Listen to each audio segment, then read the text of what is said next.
Nombreux sont les moyens dont Dieu se sert pour se révéler à nous et nous faire entrer dans sa communion. La nature parle sans cesse à nos sens. Les cœurs sensibles sont touchés par l'amour et la gloire de Dieu qui se révèlent dans les œuvres de ses mains. L'oreille attentive entend et comprend la voix de Dieu dans la nature. Les prairies verdoyantes, les arbres majestueux, les boutons et les fleurs, le nuage fugitif, la pluie, le murmure du ruisseau, la splendeur du ciel, tout parle à nos cœurs et nous invite à faire connaissance avec celui qui a créé toutes choses. Notre Sauveur a relié ses précieux enseignements aux objets de la nature.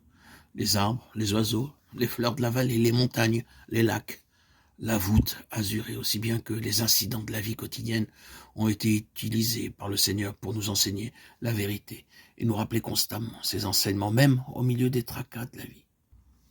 Dieu veut que ses enfants apprécient ses œuvres et prennent plaisir aux beautés simples et discrètes dont il ne sait plus à orner notre demeure terrestre. Il aime ce qui est beau, mais il affectionne par-dessus tout la beauté du caractère et il désire que nous cultivions la pureté, la simplicité, les vertus modestes reflétées par les fleurs. Pour peu que nous ouvrions les yeux, les œuvres de Dieu nous donneront des leçons précieuses d'obéissance et de confiance.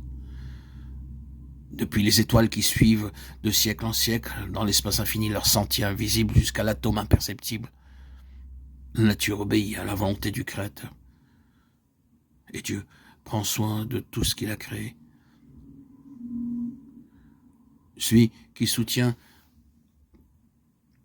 les mondes innombrables dont il lui a plu de parsemer l'immensité s'occupe en même temps du petit passereau qui gazouille sans souci son humble chant.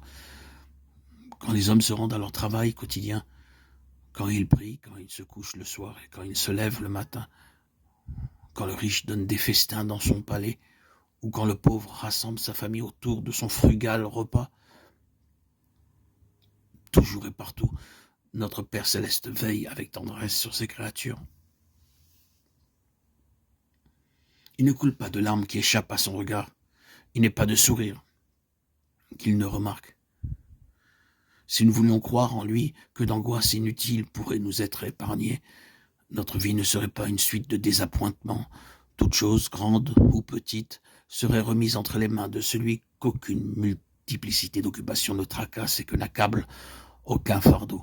Nous jouirions d'un repos d'âme que beaucoup ne connaissent plus depuis bien longtemps. Quand vous vous sentirez transporté d'admiration par les beautés de la terre, pensez au monde à venir qui ne connaîtra pas la souillure du péché ni les affres de la mort, et d'où aura disparu toute trace de malédiction. Représentez-vous la demeure des élus et souvenez-vous qu'elle sera infiniment supérieure à tout ce que votre imagination peut concevoir de plus beau. Les splendeurs de la nature ne sont qu'un faible reflet de sa gloire.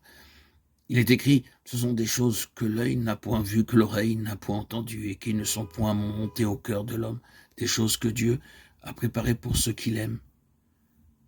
Dieu nous les a révélées par l'Esprit. 1 Corinthiens 2, 9, 10.